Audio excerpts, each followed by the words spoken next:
میں حضرت خواجہ نظامالدین اولیاء رحمتullah علیہ کے بارگاہ کا ایک واقعہ جو ہے یاد آیا۔ کیا ہوا کہ جو وقت بادشاہ تھا علاؤدین خلجی، اس نے، کیونکہ جو بادشاہ ہوتے ہیں ان کی درخواست ہوتی کہ کسی طریقے سے اولیاء اللہ کی بارگاہ میں انہیں رسائی ہو جائے تاکہ یہ ان سے دنیا مانگ سکے، کیا ہوتی رسائی خواہش ہوتی ہے۔ تو علاؤدین خلجی نے پیغام بھیجا کہ نظام الدین حضور میں آپ کی بارگاہ میں آنا چاہتا ہوں۔ آپ نے کہا کہ میرے پاس وقت نہیں ہے، ہاں اگر رب کی تلاش میں آنا چاہتے ہو تو میں حاضر ہوں، لیکن اگر دنیا کی تلاش میں آنا چاہتے ہو تو میرے پاس وقت نہیں ہے۔ کیا کون بھیج رہا ہے؟ بادشاہ پیغام بھیج رہا ہے۔ اس نے خط لکھا دوبارہ، ٹھیک ہے، اب ضد کر لی اس نے کہا کہ یہ کون سا، مطلب اب کیا کرتا ہے کہ وہاں سے ضد کر کے اپنا بھیس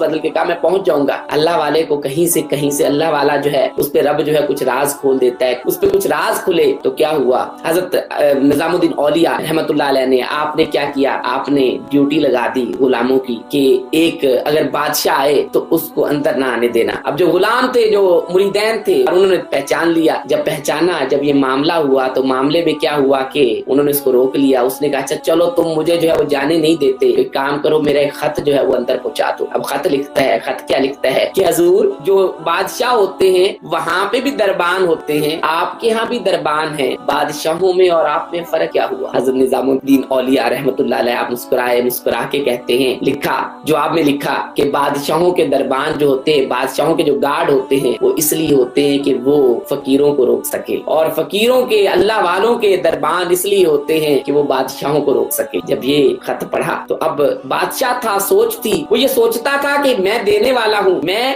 بانٹنے والا ہوں، تو اب وہ بانٹنے والی سوچ تھی، تو کہا شاید یہ اللہ والے کو کسی چیز کی ضرورت ہو۔ تو اب کیا کرتا ہے وہ، پھر خط لکھتا ہے کہ اچھا مجھے ایک کام کریں، آپ اپنے پاس تو حاضر نہیں ہونے دیتے، اپنے آستانہ، اپنا جو ایریا ہے جہاں پہ آپ کا وہ لنگر خانہ ہے وہاں پہ تھوڑا سا گھوم لینے دے۔ آپ نے اجازت فرما دی۔ جواب میں جب اجازت ملی تو اب وہ اندر گیا، تو اندر جا کے کیا دیکھتا ہے کہ جو آپ کے گھوڑے تھے، ان گھوڑوں کی رکابیں جو تھی، وہ وینز جو تھی، وہ بھی کیا تھی، وہ بھی گولڈ کی تھی۔